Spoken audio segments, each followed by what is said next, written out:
The Hitchhiker's Guide to the Galaxy by Douglas Adams.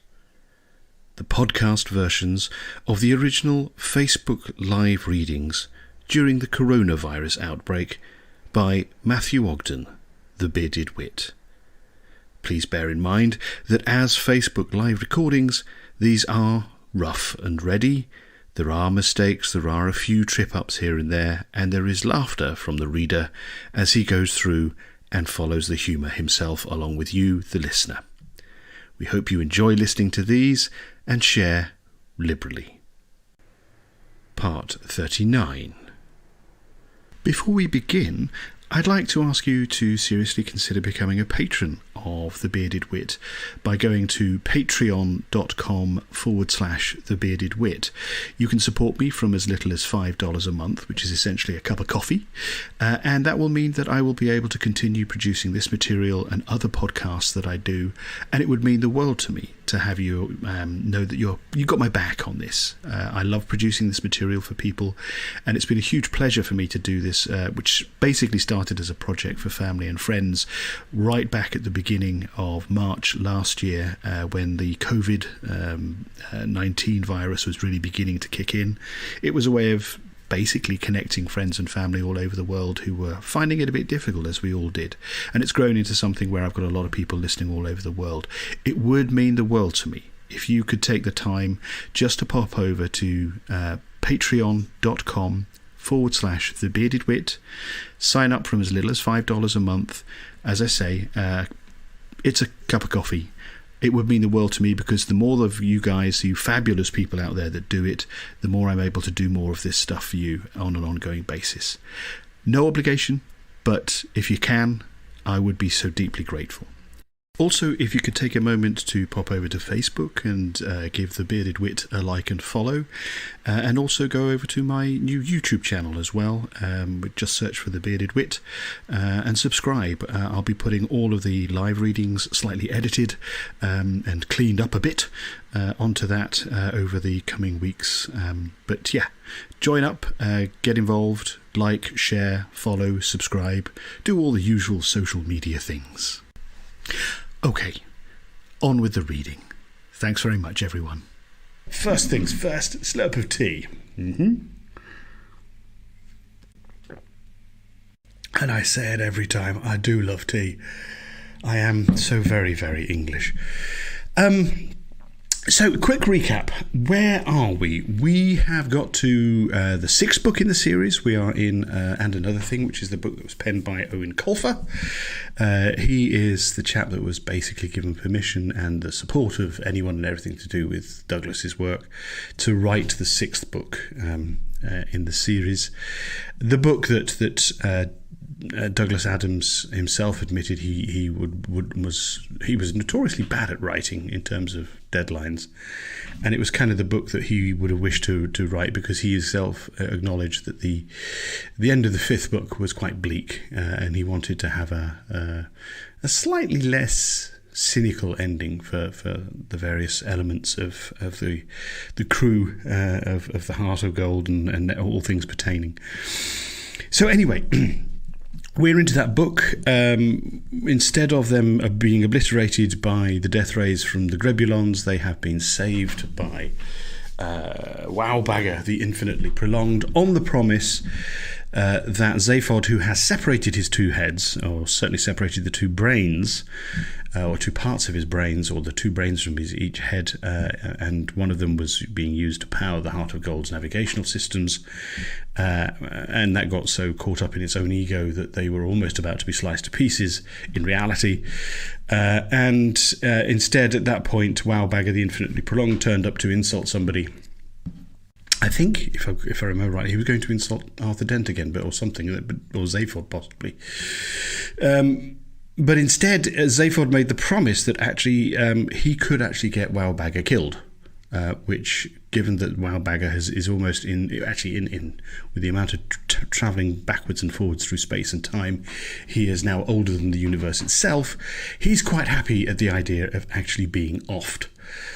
So he is going to. He's holding Zaphod to that promise. You are seeing the picture. Sorry, I can't see it on Can you? I hope. Sorry. Very odd.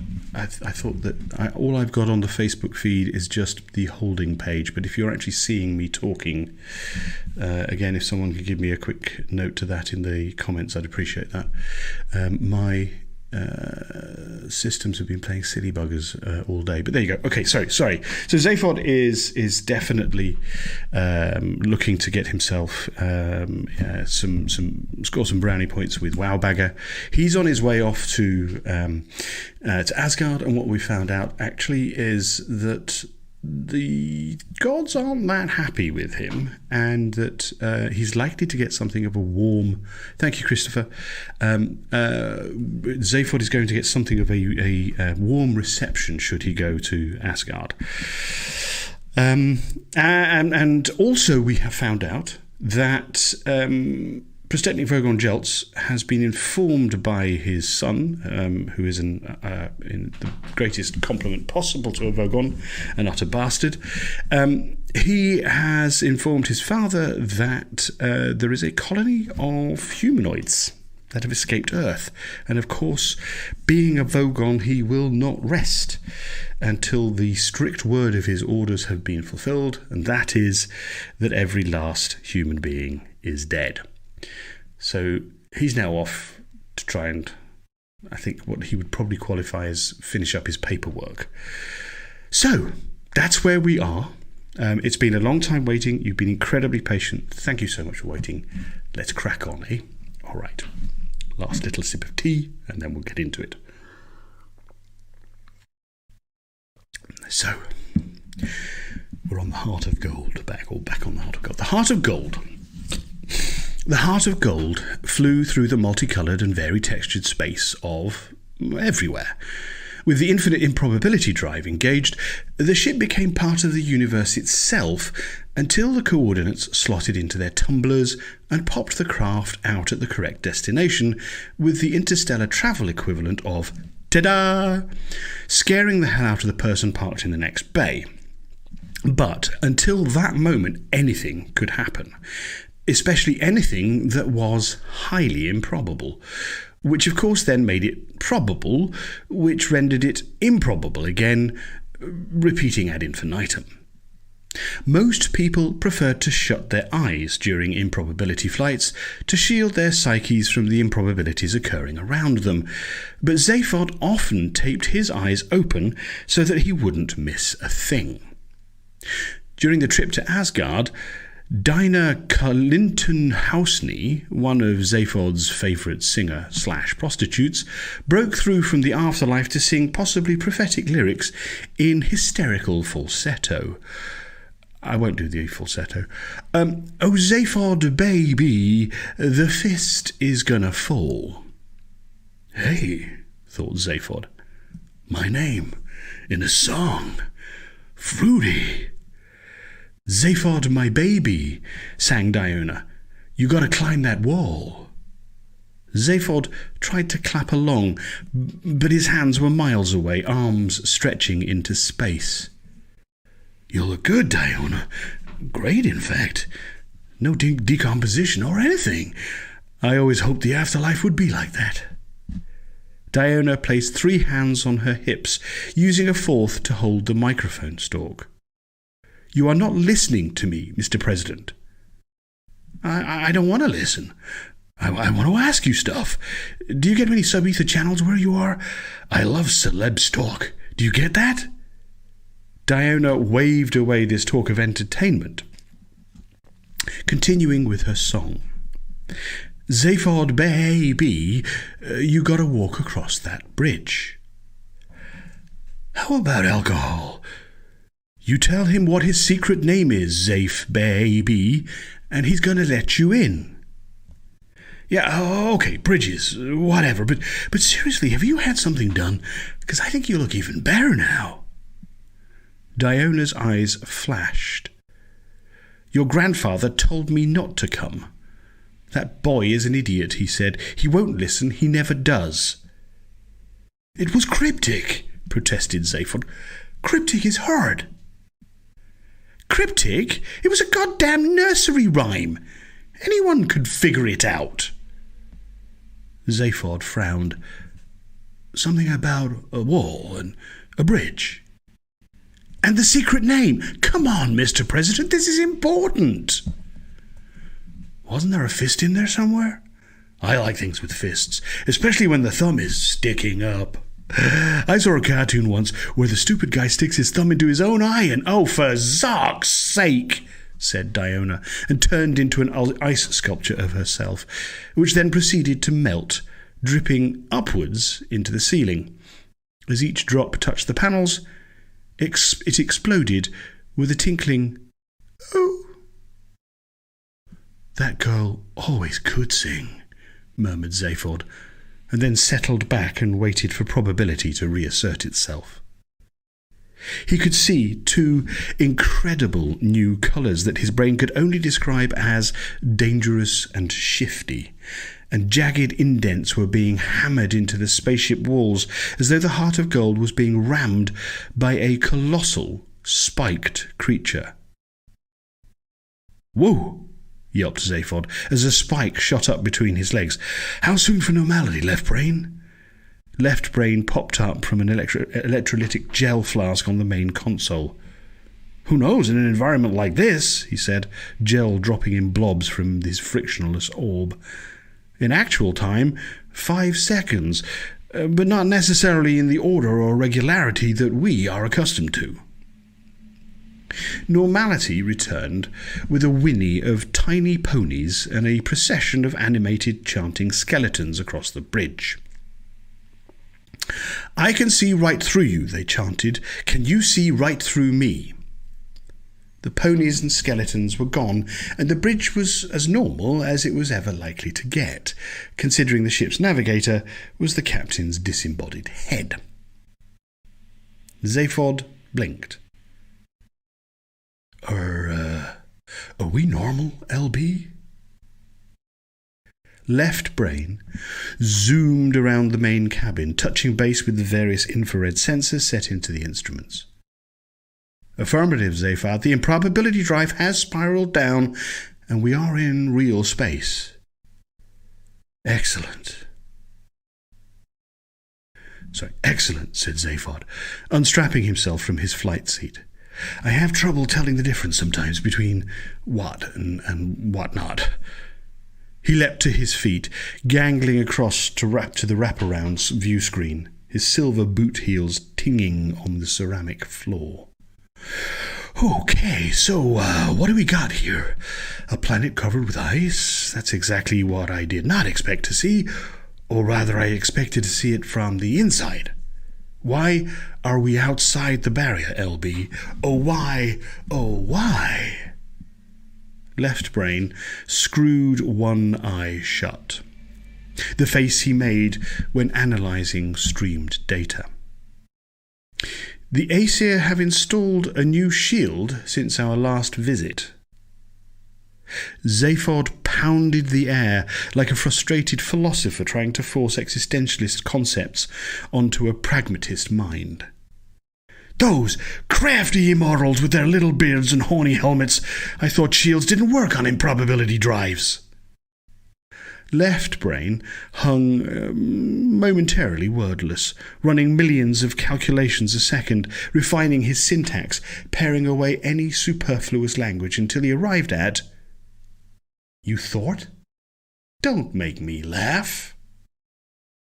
Zaphod executed a misconceived Dubat-R spinning kick, which missed the hovering orb by several feet and made his groin tendon sing like a violin. Guide note: President Beeblebrox's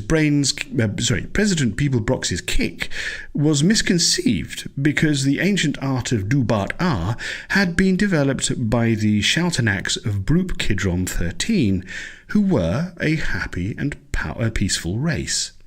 The spinning kick was employed to jog jupilberries from their shrubs with minimal disturbance to the plant itself. Any attempt to use Dubat-R for aggressive reasons would activate the subliminal condition in the training chants and turn the attacker's body upon itself. Zaphod did not know this, as he learned the technique from a hologram on the back of a Zuga Nuggets box. Really, Zaphod, said Left Brain, hovering at a safe altitude, we have a task to complete. There is not time for your usual petty antics. There is always time for antics, moaned Zaphod from his fetal position around a chair stem. Antics get me out of bed in the morning. Left Brain knew this to be true, but he had never quite understood why. Is that why we're here, Zaphod? So that you have something to do? Zaphod twanged his tendon gently. I am Zaphod Breeblebrax, LB, and with the life I've had, it's only a matter of time before I run into a humongous anticlimax. I aim to put that off as long as possible. Left Brain unscrewed his eye. I don't think that's going to be a problem, not with the amount of firepower pointed at us. Excellent, proclaimed Zaphod, strained tendon forgotten. It seems like ages since we've been up against impossible odds with no reasonable chance of survival. Not long enough, said Left Brain, and transferred the incoming call onto the main screen. No, said Heimdall, god of light, emphatically. But I haven't. No, repeated Heimdall, his huge bald head filling the screen, his eyes boiling like red gas giants. Zaphod tried again. You don't even know what? No. I don't care what it is, Beeblebrox. No is the answer. Now, improbable yourself off somewhere else before I set the dragons on you. Just hear me out, pleaded Zaphod. Nope. 5 seconds, what could it hurt? No. Any question you could ask me, the answer would be no. Zaphod spat it out quickly. Is Thor home? No, he bloody isn't, roared Heimdall, the tips of his waxed moustache quivering. Really? The Asgardian god bared his teeth. Actually, yes. Yes, he is home. You're in bloody Asgard, aren't you? He is. Could I? No! It's back to negatives again, my friend, and when I say my friend, I actually mean my hated enemy who I would like to see disemboweled and then sprinkled with salt. Oh, come on, Heimdall. Forget all those misunderstandings and negotiate a little. This is important. Heimdall's cheeks were so red that it seemed quite possible that his head would explode. Misunderstandings.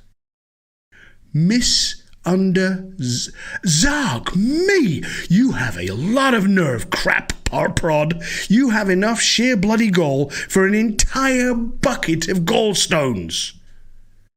Guide note. Gallstones, light grey pebbles found on Damagran. Very cheeky. What say we put the past behind us, where it belongs, and just start again? We can do that, can't we? We're both rational adults. We're both rational adults.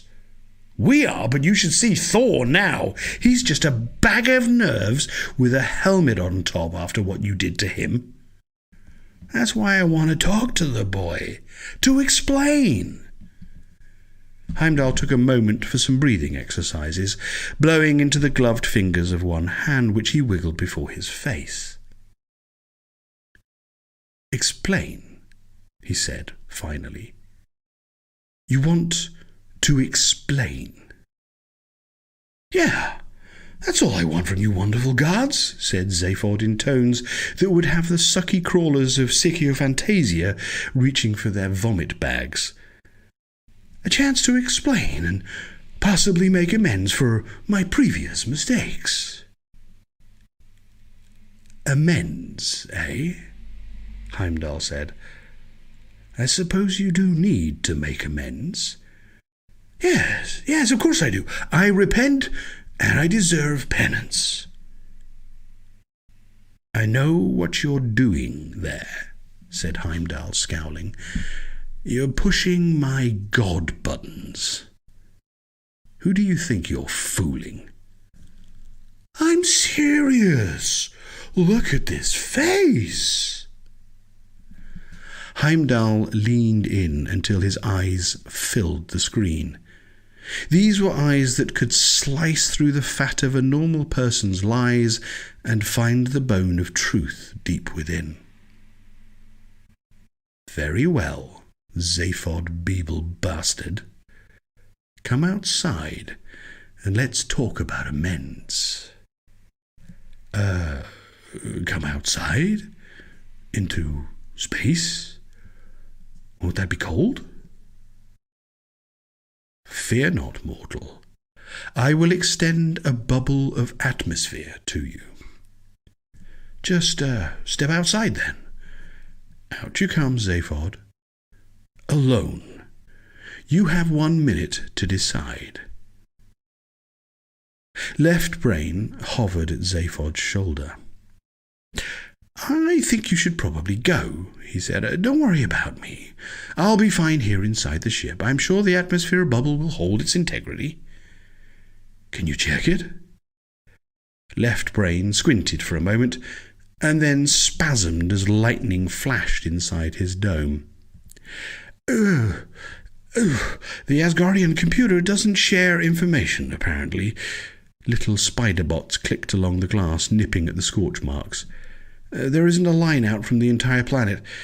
If you go out there, you are on your own." Zaphod sighed and straightened his coat. "People like me, LB, the truly great ones, we are always alone." LB nodded. "That was good, but I wasn't ready with the lighting.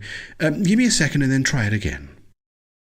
"Oh, okay, something warm. Not directly overhead. Makes my hair look thin."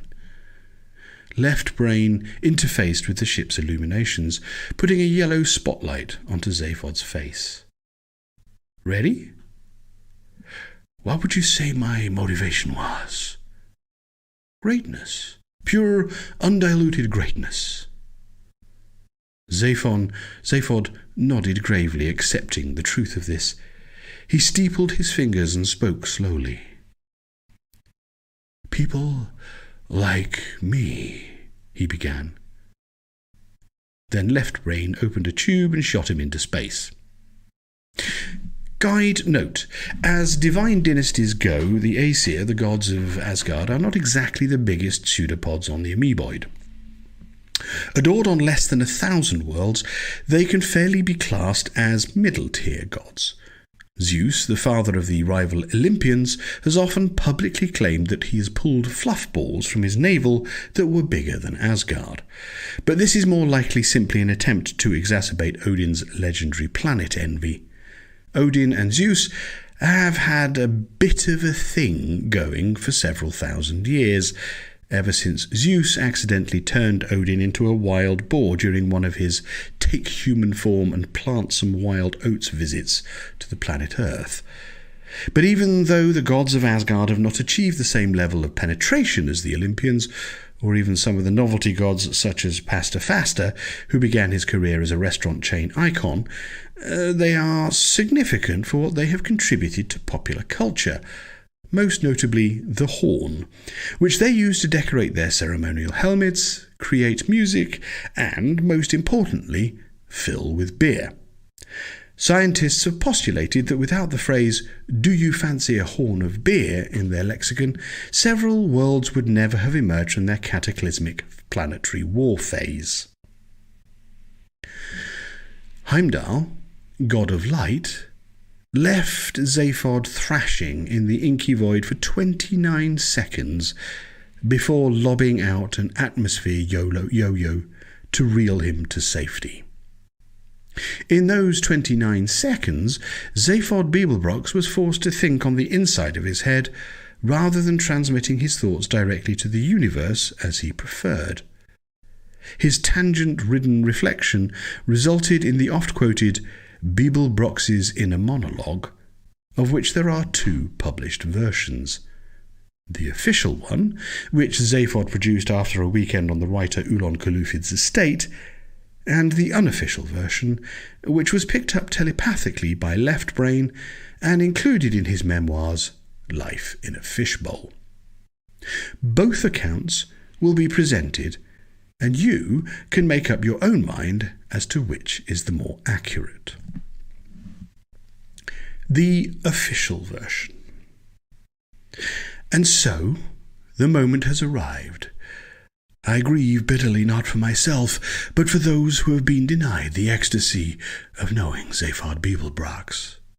People will recognize the name, I suppose. Beeblebrox has done a few small things in his short existence. How will I be remembered?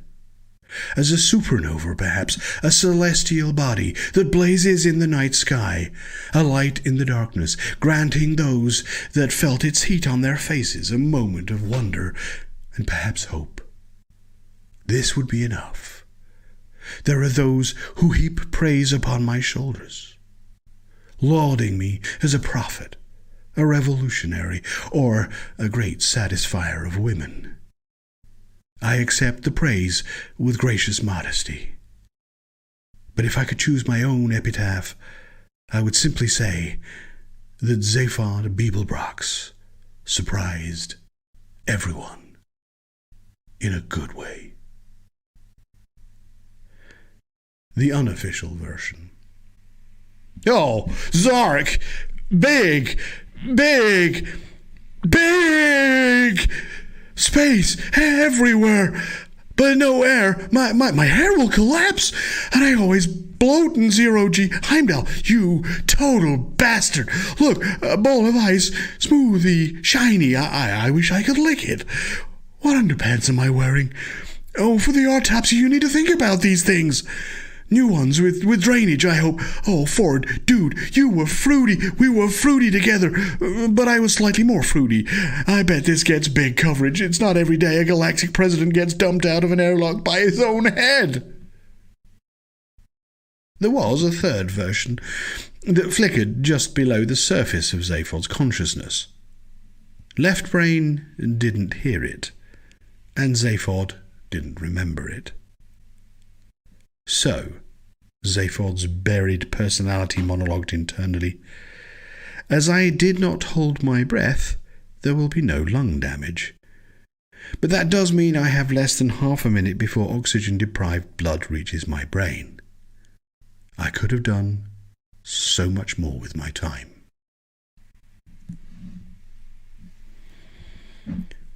Slurp of tea.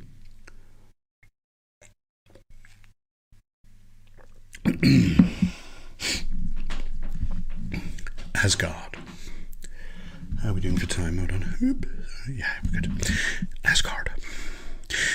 The light god watched Zaphod spasm, with no little satisfaction in his all-seeing eyes.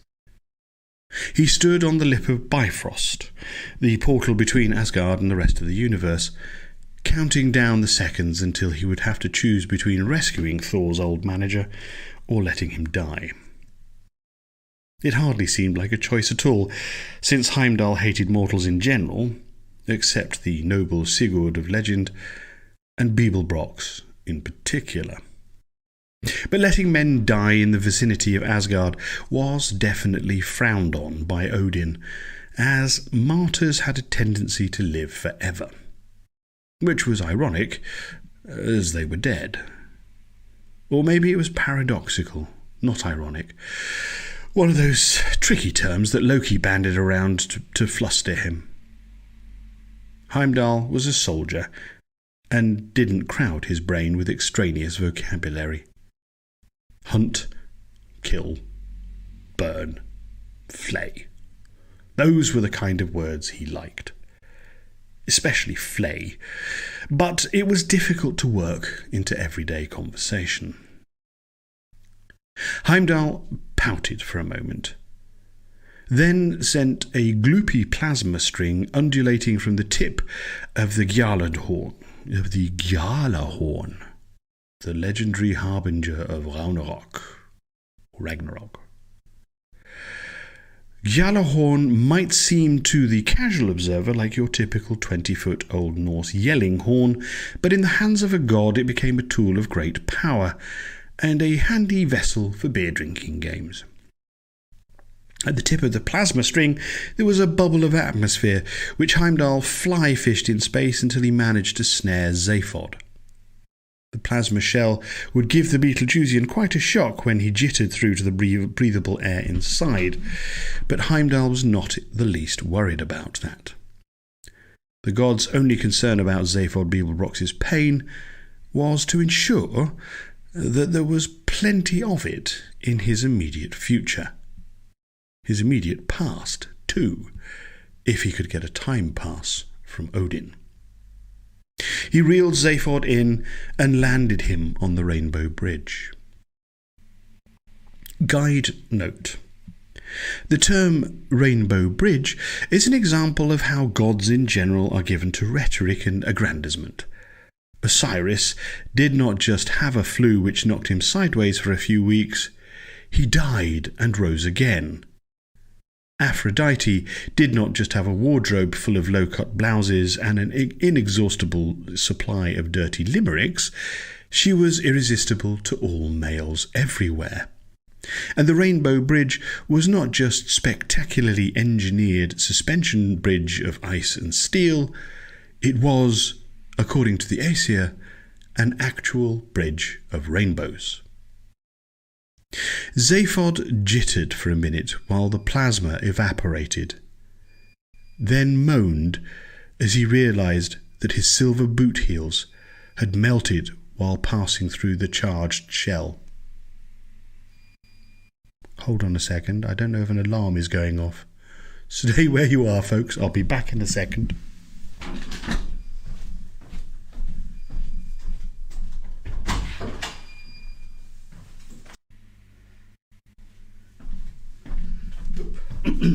Sorry about that.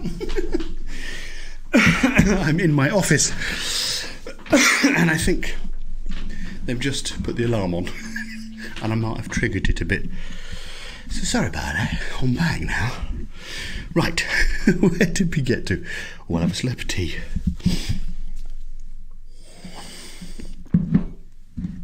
Right.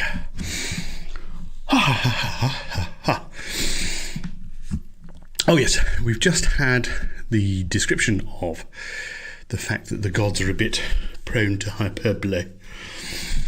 And they are insistent that the Bifrost is actually the Bridge of Rainbows.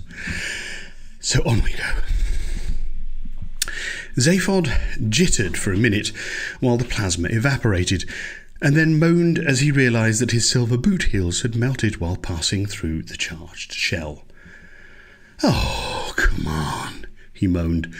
"Do you realize how many silver-tongued devil's tongues went into those heels? This is the worst day of my life." Heimdall loomed over him, his grin several yards wide. "I am delighted to hear it. That Rainbow Bridge is made of ice and steel," said Zaphod in petulant revenge for the boot heels. "Silence!" roared Heimdall, "or you shall be flayed." "I'm already afraid." "No, not afraid. Not afraid. Make up your mind." "I said flayed. Flayed. The skin flayed from your body. Peeled from it." Zaphod gulped comically. "Now I am afraid. Is that allowed?" Heimdall pinched his nose and quietly recited the first verse of the Volsunga saga, which generally calmed him down. But this time even Sigurd's exploits could not soothe his pounding heart. While Heimdall was reciting, Zaphod processed the loss of his heels and decided that he had bigger palms to wrangle. He jumped to his feet, immediately fell over, tried to cover the embarrassing fall with a backwards tumble, stood upright once more, tottered around for a second until he found a gait that worked with no heeled high heels, and then treated himself to a 360 spin. Wow, he concluded. I have to say, Heimdall, this is one hoopy world you guys have here. Wow. Is that a waterfall? How big is that? Heimdall tried one last verse before replying. It's the Fountain of Youth, if you must know. Frigga fancied a water feature. That's great. Landscape gardening in the future. No, it isn't, said Heimdall gloomily. Ragnarok is the future. The gods will perish, and the universe will drown in blood. Zaphod nodded. Now that would be a fountain worth seeing. But for now, let's stay positive, big feller? We're not drowning in blood yet. Heimdall was indeed a big fellow, especially when seen directly from below. Gazing up at a god's crotch can do wonders for a person's lack of low self-esteem, especially when the crotch contours are tightly bound by the leggings of a red and neon blue striped ski jumpsuit. Heimdall spent his days and nights on the ice, and Heimdall spent his days and nights on the ice, and so apparently had decided to dress the part. He had eschewed the traditional mammaloid leggings in favour of snowboarding boots, and there was a pair of orange-tinted ski goggles perched on his forehead and a stripe of sunblock on his nose. So, hate to hurry things along, but you know my old buddy, Thor, any chance you could see your way clear to letting me in and seeing him? Heimdall's vision of the apocalypse faded, and he peered down at Zaphod. Amends, you said. You wanted to make amends. Zaphod pasted on his most disarming smile. Well, I would say that, wouldn't I? In my defence, I didn't mean a word of it. I was under duress. You know the drill, Zaphod. Not tasks. Come on, Heimdall, that's so oldie-worldy. I thought you guys were getting with the times. Asgard does not change. What about that water feature? That wasn't there on my last visit. Significantly. Asgard does not change significantly. 3 tasks, Beeblebrox, if you really want to talk. 3? I don't have time for 3. Your tasks take forever. I'll do 1. 3, insisted Heimdall, eyes bulging in their sockets. 1, repeated Zaphod. I'm just going to kill you. Screw it. Zaphod rocked back on his biological heels and then rocked forward a step. You're bluffing, big boy. I know the rules here. No one gets struck off the coil on Asgard without the big O say-so. Don't push me, because I will call him. Yeah? What's stopping you? Maybe Odin doesn't give out his number to gatekeepers. Heimdall shook his massive head. Don't do it, Beeble bollocks. Don't make me call the guy. He's no fan of yours. Call him. Go ahead. You won't, though, because he's number 1 and you don't even have a number. Odin could be enjoying a nice horn of honeymead, and your call might make him drop it. Then, holy Zark, it's Ragnarok. Heimdall pointed a finger the size of a torpedo. Right. That's it. I am calling. Are you? Looks like you're talking to me. Lots of flapping lips, not much number punching. Be this on your own head, Zaphod, muttered the god. All I wanted was 3 tasks, 4 tops.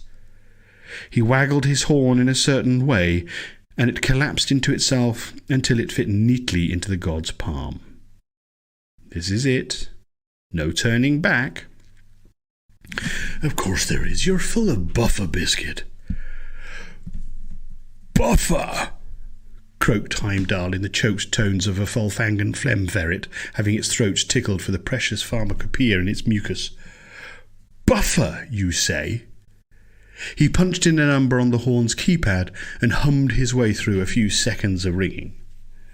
Yep, hello. Odie, it's me, he said into the horn. Heimdall closed one eye and endured a few seconds of abuse from the father of the gods. Oh, okay, sorry, I do realise that you have a lot of golden plankton balls to churn out, and I know mead stains. Freeze your shirt and then the mark comes right out. Listen, I've got someone here, a mortal. I just want the go-ahead to kill him. More abuse. Zaphod could easily catch the tone from 10 feet below phone level. I know we don't. I'm aware of policy. Of course, I read the document, the bullet points anyway. Zaphod drifted away from the conversation, already impatient with a situation that did not feature him. As a child, Zaphod had been diagnosed with ADHDDAAADHD-ABT, which stood for Always Dreaming His Dopey Days Away, also Attention Deficit Hyperflatulence Disorder, not to mention a bit thick. Even as an adult, Zaphod could not manage this condition because he could never remember what he suffered from. A couple of D's, he'd told his pill guy on Eroticon for, maybe an H. He was prescribed an appointment for DDH, which was double-dose hemorrhoids. Zaphod stopped using the ointment after a couple of days because he couldn't keep it down. Sorry, such an idiot. So, even though Heimdall and Odin were discussing his immediate future and the amount of discomfort contained therein, Zaphod found himself distracted by the twinkly lights of Asgard. It was an amazing sight, even for one accustomed to the shiny of wide, wonderful space. Size-wise, Asgard was no Megabrantis Delta, but what was there made a big impression.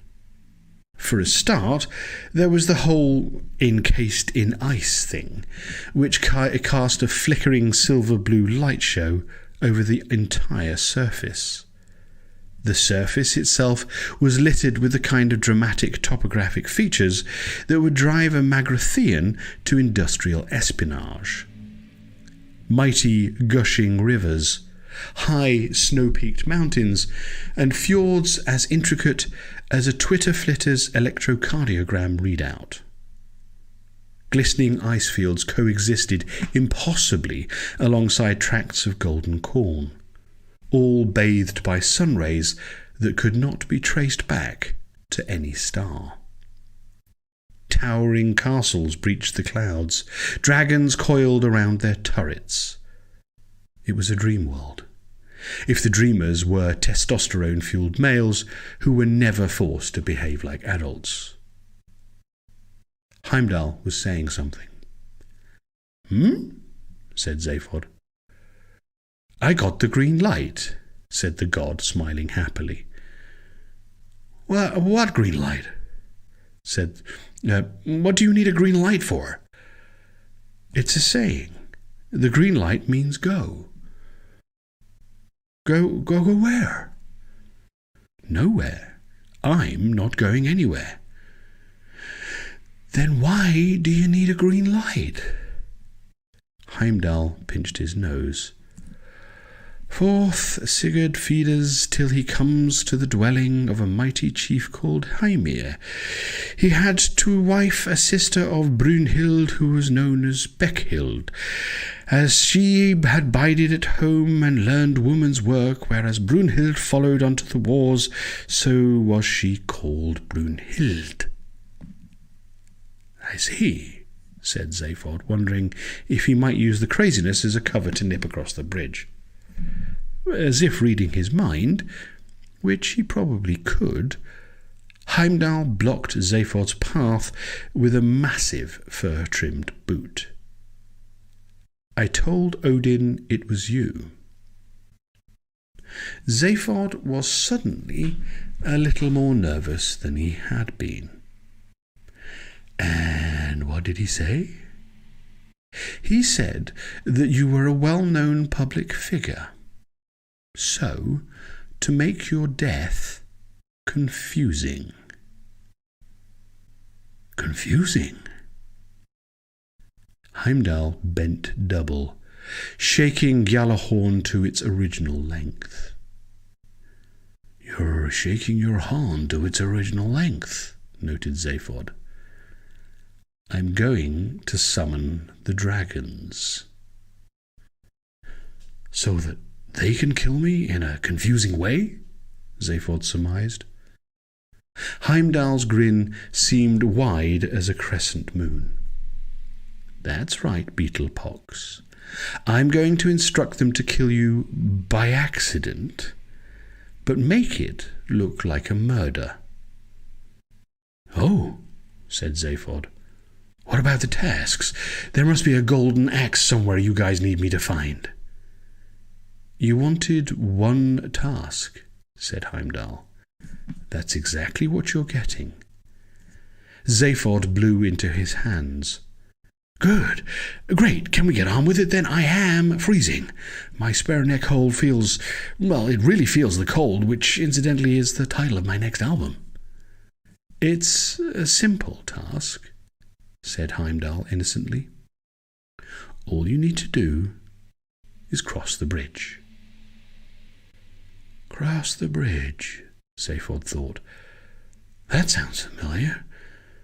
And again, bridge is a common enough word, and often used in a metaphorical sense. Which bridge?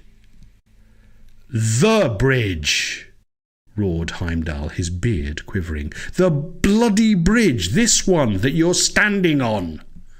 Oh, okay, just trying to get the details straight. Cross this bridge I'm standing on. Okay, anything else? There's a tube of false atmosphere, so you won't drift off. If you make the first wall, you need to climb it. I gotta climb on that wall. Familiar. But the word wall is even more common than bridge. So, cross and climb. Got it. And no hidden tricks. Apart from the dragons trying to tumble you into the abyss? No. Zaphod frowned. So, the dragons are not friendly dragons, singing songs and stuff, like in the kiddie stories. They do sing death dirges. Really? What rhymes with flay? A rare flash of perceptive wit from Zaphod at the worst possible moment. Oh, very good. You just cut 10 seconds off your head start. Heimdall adopted a heroic stance, which is not easy when one is clad in a garish ski suit, but in fairness the god carried it off. He raised his horn and blew a long, undulating series of notes that sounded suspiciously like the old Beetlejuicean nursery rhyme, Arkle Schmarkle sat on a schmed, but with a semitone more implied violence. Zaphod felt a sudden chill in the scar tissue where his second neck used to be. He turned on the spot where one of his silver heels, until recently, had twinkled, and ran like blazes through the tube of false atmosphere across the so-called Rainbow Bridge. And that is where we will leave it for this evening. Thank you all so much for joining me. Once again, please do support what I'm doing. It's been scrolling on the bottom of the screen. There. Oh, no, it's not in the picture. There we go. All the way across here.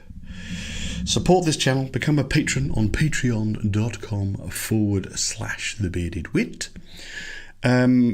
I will be back again in 2 weeks. It's going to be every fortnight we're doing this at the moment. So in 2 weeks' time, I will see you again. I will put up another message on Facebook and create an event for it. Do like and follow on Facebook. Follow the Bearded Wit.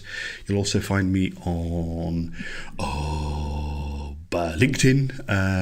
Yeah, actually you will.